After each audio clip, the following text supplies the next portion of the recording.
নমস্কার বন্ধুরা, মিস্টার পাল ইউটিউব চ্যানেলে আপনাকে জানাই স্বাগত। প্রত্যেকেই প্রায় ফেসবুক ব্যবহার করি, আর আমরা যারা ফেসবুক ইউজ করি তারা প্রত্যেকেই মেসেঞ্জার ইউজ করি। কেননা যে আমরা খাওয়ার পর যদি জল না খাই, যেমন আমাদের অতিপ্ত থেকে যায়, ঠিক তেমনি আমরা ফেসবুক ব্যবহার করলে আমরা যদি মেসেঞ্জার ব্যবহার না করি তাহলে আমাদেরও অতিপ্ত থেকে যায়। তো বন্ধুরা, ফেসবুকের এমন কিছু ফিচার রয়েছে, এমন কিছু সেটিং রয়েছে যেগুলো হয়তো আমরা জানি না। এই সেটিংগুলো খুবই ইম্পর্টেন্ট, খুবই হেল্পফুল। তো আজকের এই ভিডিওতে আমি আপনাদের এমন 5টি টিপস বা ট্রিক্স বলতে চলেছি, বা সেটিং সম্পর্কে বলতে চলেছি, যে সেটিংগুলো আপনাদের জানাটা খুবই দরকার। মেসেঞ্জারের 5টি সেটিং কি বা ফিচারগুলো কি সেগুলো জানার জন্য আপনাদের ভিডিওটা সম্পূর্ণ দেখতে হবে। তো চলুন ভিডিওটা শুরু করা যাক। মেসেঞ্জারের হিডেন 5টি টিপস ট্রিক্স বা ফিচার সম্পর্কে জানার জন্য সর্বপ্রথম আমরা মেসেঞ্জারটাকে ওপেন করব। মেসেঞ্জারটাকে ওপেন করার পর আমরা সর্বপ্রথম আমাদের যে সেটিংটা রয়েছে সেটা হলো স্টোরি নিয়ে। স্টোরি স্ট্যাটাস আমরা মেসেঞ্জারে আপলোড করে থাকি সর্বদা। তো এই স্টোরি স্ট্যাটাসের মধ্যেই কিছু সেটিং রয়েছে যেগুলো হয়তো আপনারা জানেন না। তো এই স্টোরি স্ট্যাটাসের সেটিংগুলো রয়েছে, সেগুলো জানার জন্য আমরা সর্বপ্রথম আইকনে ক্লিক করব। আইকনে ক্লিক করার পর আমরা প্রাইভেসিতে যাব। দেখুন এখানে প্রাইভেসি যে অপশন রয়েছে, প্রাইভেসিতে যাব। প্রাইভেসিতে যাওয়ার পর স্টোরি অডিয়েন্সে ক্লিক করব। স্টোরি অডিয়েন্সে ক্লিক করার পর দেখুন আপনার স্টোরি স্ট্যাটাসটা আপনারা চাইলে আপনারা পাবলিক করে রাখতে পারেন। পাবলিক করলে আপনাদের স্টোরিটা সবাই দেখতে পাবে। ফ্রেন্ড অনলি করে রাখলে শুধুমাত্র আপনাদের সার্কেলে আপনাদের ফ্রেন্ড সার্কেলে সবাই দেখতে পাবে। এবং আপনারা যদি কাস্টম করে রাখেন, আপনি যদি চান যে কাউকে ডেডিকেট করে, আপনার ফ্রেন্ডকে ডেডিকেট করে বা চুজ করে তাদেরকে স্টোরিটা শেয়ার করবেন, মানে আপনার স্টোরিটা তারাই দেখতে পাবে, তো সেটাও করতে পারেন। এর জন্য কাস্টমে ক্লিক করতে হবে। ক্লিক করার পর এখানে যে ফ্রেন্ডগুলো আসবে, সব আপনার যতগুলো ফ্রেন্ড আছে সবগুলোকে এখানে শো করবে। তো এখানে আপনি চাইলে পরে তাদেরকে সিলেক্ট করে, যেমন আমি 2 3 এরকম করে সিলেক্ট করলাম। তো এরকম সিলেক্ট করে অ্যাপ্লাই করে দেবেন। অ্যাপ্লাই করলে যাকে সিলেক্ট করে অ্যাপ্লাই করেন, একমাত্র তারা ছাড়া আপনার স্টোরিটা আর কেউ দেখতে পাবে না। পরবর্তীতে সেভ করে দেবেন। ওকে, তো প্রথম সেটিংটা তো আমরা শিখে নিলাম। এবার দ্বিতীয় যে সেটিংটা রয়েছে সেটা হলো ইউজার নেম নিয়ে। দেখুন ওই সেম প্রসেস রয়েছে। আইকনে ক্লিক করবেন। আইকনে ক্লিক করার পর ইউজার নেমে ক্লিক করবেন। দেখুন আমার এখানে ইউজার নেমে ক্লিক করলাম। ইউজার নেমে ক্লিক করার পর এডিট করব। এডিট করার পর দেখুন আমার ইউজার নেম এখানে সেট করা আছে। তো আপনারা এখানে চাইলে আপনাদের পছন্দ মতো ইউজার নেম সেট করে নেবেন, চুজ করে নেবেন।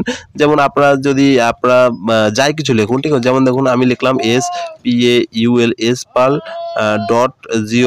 .com, সাপোজ .com বা এসপাল ব্যাস ডট দিয়ে দিলাম, বাট এটা নিচ্ছে না, ঠিক আছে, অ্যাভেলেবল নেই। মানে সেই সব ইউজার নেমই নেবে যেগুলো একটাও তৈরি হয়নি, এই নামে আইডি একটাও তৈরি হয়নি, একমাত্র সেই সব ইউজার নেমগুলো এখানে নেবে। তো আমারটা আমি 02 দিয়ে দিচ্ছি, এসপাল 02, ঠিক আছে। ওকে, তো আপনারা আপনাদের পছন্দ মতো ইউজার নেম চুজ করে নেবেন। এই ইউজার নেমের ফলে আপনাদের যে সুবিধাটা হবে সেটা হলো, আপনাদের এই ইউজার নেম দিয়ে যদি মেসেঞ্জারে কেউ আপনাকে সার্চ করে, তাহলে খুব সহজেই সর্বপ্রথম আপনাকে শো করবে, মানে আপনার আইডিটা সর্বপ্রথমেই শো করবে, এবং ফেসবুকে সার্চ করলেও তারা পেয়ে যাবে। ওকে, এবার তৃতীয় যে সেটিংটা রয়েছে সেটা হলো মেসেজ রিকোয়েস্ট। মেসেজ রিকোয়েস্ট বলতে আপনার হয়তো অনেক ফ্রেন্ড আছে, মানে আপনার হয়তো এমনও কেউ পরিচিত আছে যারা আপনাকে ফ্রেন্ড রিকোয়েস্ট করেছে, আপনি অ্যাকসেপ্ট করেননি, কিংবা আপনাকে ফ্রেন্ড রিকোয়েস্ট করেনি তবুও আপনাকে মেসেজ করেছে। তো সেই মেসেজগুলো আপনারা কীভাবে দেখবেন? তো সেই মেসেজগুলো দেখার জন্য আপনাকে মেসেজ রিকোয়েস্টে আসতে হবে। মেসেজ রিকোয়েস্টে আসার পর এখানে ক্লিক করবেন। এখানে ক্লিক করার পর দেখুন ইউ মে নো, ঠিক আছে। তো এইখানে আপনাদের শো করবে, আমাকে যেহেতু কেউ মেসেজ করেনি তো শো করছে না, ঠিক আছে। আর আপনি এখানে আরেকটা আমি সেটিং দেখাচ্ছি, ঠিক আছে। তো এটা তো মেসেজ রিকোয়েস্টে গেল। এবার চতুর্থ নম্বর যে সেটিংটা রয়েছে বা ফিচারটা রয়েছে সেটা হলো ইগনোর। আপনি চাইলে পরে আপনি মেসেঞ্জার থেকে আপনি কোনো ফ্রেন্ডকে ইগনোর করতে পারেন। যেমন ধরুন আপনার ফ্রেন্ড বা বন্ধু বা গার্লফ্রেন্ড যেই হোক না কেন, হয়তো মানে আপনি চান আপনি এটা চান না যে আপনি তাকে ব্লক করুন, বাট আপনি চান আপনার ফ্রেন্ড সার্কেলে সে থাকুক, ফ্রেন্ড লিস্টে সে থাকুক, কিন্তু আপনি তার সাথে কথা বলতে চান না। সে হয়তো আপনাকে মেসেজ করে, বা আপনি তার মেসেজটা সিন করতে চান না, আপনি দেখতেও চান না, তাকে রিপ্লাই করতে চান না, অথচ আপনি চান সে আপনাকে মেসেজ করুক। তো এই ক্ষেত্রে আপনি তাকে ইগনোর করবেন। কি করে ইগনোর করবেন? তো ইগনোর করার জন্য আপনি যাকে ইগনোর করুন, ঠিক আছে, যাকে আপনি ইগনোর করতে চাবেন তার উপর চেপে রাখবেন, মানে ট্যাপ করে রাখবেন। যেমন আমি আপনাকে দেখাচ্ছি, যেমন হৃদয় পল আছে এখানে, তো আমি এখানে ক্লিক করলাম, চেপে রাখলাম। চেপে রাখার পর দেখুন এখানে আর্চিভ করলে এটা আর্চিভ হয়ে যাবে, আর ডিলিট করলে তো ডিলিট হয়ে যাবে, এগুলো তো আপনি জানেননি। এবার লাস্টে দেখুন একটা অপশন আছে, লাস্টের আগে ব্লকের উপরে একটা অপশন রয়েছে ইগনোর মেসেজ। যখন আপনি ইগনোর করবেন তখনই আরেকবার ইগনোর করে দেবেন। তাহলে কি হবে, আপনি মানে যাকে ইগনোর করবেন সে আপনাকে মেসেজ করতে পারবে, বাট আপনি তার মেসেজটা দেখতেও পাবেন, বাট আপনি ডিলিট করা ছাড়া তাকে রিপ্লাই করতে পারবেন না, এবং সে বুঝতে পারবে না আপনি তার মেসেজ সিন করেছেন। তো এই মেসেজগুলোকে আপনারা আবার কিভাবে দেখতে পাবেন যে কাকে কাকে ইগনোর করেছেন? তো তার জন্য আপনাকে এই আইকনে যেতে হবে। আইকনে আসার পর যে অপশন রয়েছে সেখানে ক্লিক করবেন। সেখানে ক্লিক করার পর এখানে দেখুন একটা অপশন রয়েছে স্পাম। স্পামে ক্লিক করবেন। দেখুন আমি এদেরকে মানে ইগনোর করে রেখেছি, ঠিক আছে? তো এর মধ্যে আমাকে অভিজিৎ দাস মেসেজ করেছে, নিউ মেসেজ, বাট আমি তারটা দেখিনি। তো আপনারা চাইলে দেখতে পাবেন। এর 5 নম্বর যে সেটিংটা রয়েছে বা ফিচারটা রয়েছে সেটা খুবই ইন্টারেস্টিং। দেখুন আপনি চাইলে আপনি যে কারোর নাম মেসেঞ্জারে সেট করতে পারেন।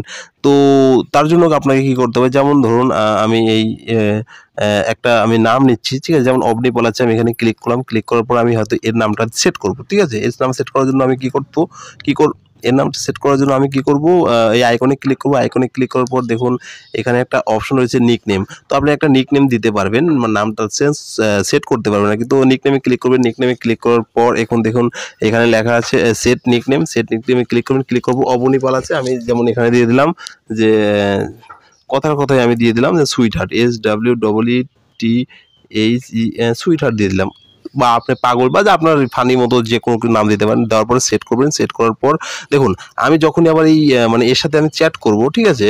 তো ওই সময় এই নামটাই দেখা দেবে আর কি। যেমন আমি এখানে মেসেজ করলাম, দেখুন এখানে লেখা আছে you set the nickname for অবনিপাল টু সুইটার। তো এখানে দেখুন একটা জিনিস বোঝার আছে, এই যে নামগুলো সেট আছে, এই নামটা শুধুমাত্র একমাত্র আপনার মেসেঞ্জারে শো করবে, সে আর আপনি ছাড়া অন্য কেউ দেখতে পাবে না, ঠিক আছে? জাস্ট এটা নিকনেম হিসেবে এটাকে সেট করা যায়। ওকে, এবার এখানে অ্যাডিশনাল আমি কিছু ফিচার দেখাচ্ছি। 5টা সেটিং তো আমাদের হয়ে গেল। তো দেখুন এখানে যখন আইকনে ক্লিক করেন, এই আইকনে ক্লিক করার পর আপনি ইমোজটাকে চেঞ্জ করতে পারবেন, থিমটাকে চেঞ্জ করতে পারবেন। থিম মানে পিছনের ব্যাকগ্রাউন্ড, চ্যাটের ব্যাকগ্রাউন্ড চেঞ্জ করতে পারবেন। তো তার জন্য থিমে ক্লিক করবেন। থিমে ক্লিক করার পর এখানে অনেকগুলো অপশন আসবে, আপনি আপনার পছন্দ মতো যে কোনো একটা সিলেক্ট করে, ঠিক আছে, আপনি সেট করতে পারবেন, ঠিক আছে? ওকে, তো এই ছিল আজকে ভিডিও। যদি ভালো লাগে অবশ্যই লাইক করুন, কমেন্ট করুন, বন্ধুদের সাথে শেয়ার করুন, আর চ্যানেলটিকে অবশ্যই সাবস্ক্রাইব করুন। Thank you for watching.